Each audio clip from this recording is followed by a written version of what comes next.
Oh boy, it's time for my first experience here with the 3 and D. This is how it works. An analyst, in this case Gary will start, will present his top 3 in a given category. Then they have to defend it against the rest of the guys. And while he's defending it, we're going to heckle and poke holes. I like it. And Wally doesn't have to get up this time, so no, he's going to just sit in the chair and shoot extra. threes. Yes, and then D. Although you D, Gary's first. He can play D. He's ready to go. Sneakers are laced with his top 3 going National Coach of the Year candidates. Top 3 National Coach of the Year candidates. Obviously, this list can change every week with the twists and turns of the season. But my top 3 right now, number 3, I'd go with Jon Scheyer at Duke. In a time where most college basketball coaches will tell you it's harder than ever to win with freshmen. Here's a third-year coach starting 3 freshmen. He's 16-2. Right now, got the co-favorite to win the 2025 NCAA tournament. Team, of course, being led by Cooper Flagg, who just turned 18 right before Christmas. If Cooper Flagg stays on this trajectory, he'll be the youngest Wooden Award winner ever, and Duke might be your 2025 national champions. At number 2, I've got Bruce Pearl at Auburn. The Tigers were preseason number 11 in the AP poll, obviously now number 1, so they were supposed to be good, and they are.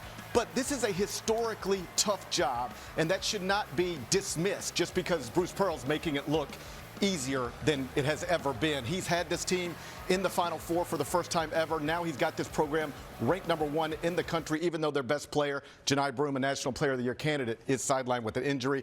You could give a vote to Bruce Pearl right now. Nobody would argue. No one poking holes. I'm not arguing with this list at all. Okay. I'm arguing. These are also great recruiters and gatherers of talent.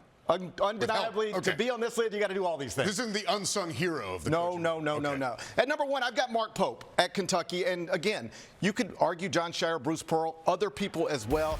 But I just love the story at Kentucky. He was not their first choice to replace John Calipari, but he's been a perfect choice. 14-4 this season. He's re-engaged that fan base. He's got a legitimate Final Four contender. Yes, there are other first-year coaches around the country doing great work. Pat Kelsey at Louisville, Darren DeVries at West Virginia, but nobody's doing more than Mark Pope at Kentucky. Right now, he would be my National Coach of the Year. Because those other guys you mentioned are the ones you often think of getting the Coach of the Year honor because of the work that they did. Wally, you got your... Yes, I got to poke some holes. I like the Mark Pope call because he had to build a roster from absolutely nothing, and what he's done there at Kentucky has been incredible. But I got to go with a guy like Dusty May. Bruce Pearl and Jon Scheyer, they had returning players. Jon Scheyer has not returning players, but the number 1 pick in the draft.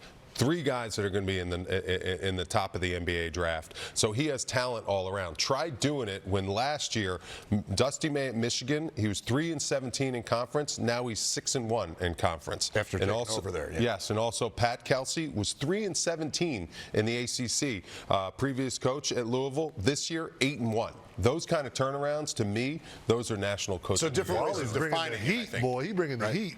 Of course, and it's a reasonable way to define it. I would just say about Jon Scheyer, yes, he's got the most talented roster in the country, multiple first-round picks. They didn't just get dropped onto campus. He had to recruit them, he had to secure them, he had to enroll them, he had to develop them into this team. All right, Gary, come over here. National Recruiter of the Year. Gary, come sit in front of your picture. Jon Scheyer. Let's see if I can jump up here. You're looking over Wally's shoulder. There you go.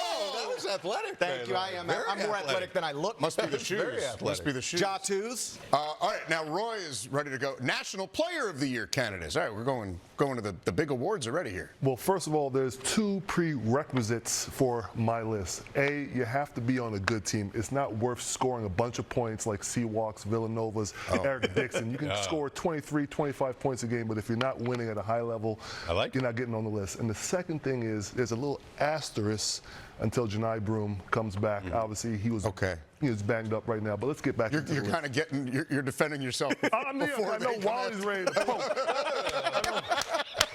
Gary's list had more holes than yours. All right, number 3, I got Chaz Lanier. You know, obviously 17-2 on the season for Tennessee. He is a great shooter. He's a sniper in all the senses of the word. 42% from the 3-point line. He loves a certain spot on the court, but he can drive to the basket, finish. 23 points against a ranked Mississippi State, 29 points against Arkansas. He can finish at the rim. Yes, he's had some bad games of late, some shooting woes, but at the same time, he's helped them get to where they need to be. Yeah, getting told he wasn't doing what he was paid to do. Yeah, so I'm getting paid. But all right, Mark Sears. We're talking Mark Sears next, though. He's a proven winner. He's 6'1", but he plays so much bigger than his height. He attacks the rim, can get it done. You know what? 24 points versus UK, 27-4 versus Texas A&M. He shows up when it's time to play. Alabama really needs him down the stretch, and he actually is a good assist leader as well. Gets the ball moving. He's a proven winner. I like him right there. Okay.